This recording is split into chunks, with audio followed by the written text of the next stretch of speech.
Dua gembong jamret ditembak Resmob Satreskrim Mapolsek Panakukang karena berusaha kabur saat diminta menunjukkan lokasinya beraksi. Dua jamret ini dalam menjalankan aksinya tak segan melukai korbannya.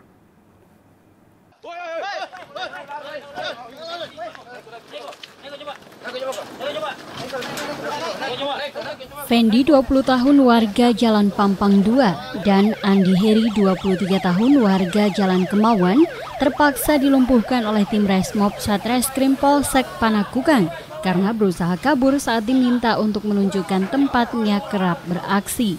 Keduanya berusaha kabur dan dikejar oleh tim Resmob Polsek Panakukang. Polisi lalu melumpuhkan kedua pelaku dengan 3 butir peluru.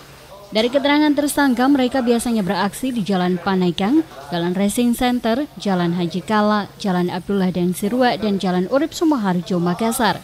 Saat beraksi, komplotan ini tak segan melukai korbannya. Bahkan aksi terakhir yang mereka lakukan, korban ditebas dengan parang. Bagaimana caranya kau beraksi? Lagi tembak. Berapa orang? 7 orang? 7. Kau pakai apa? Kau pakai apa biasa? Kau pakai apa? Parang AP. Korban berapa orang kau lukai? 1. Di mana itu? Gubernur. Kau lukai apanya? Tangannya. Kau pakai apa? Saya perangi. Kau pakai korban? Saya perangi tangannya. Apanya kau ambil? Dompetnya.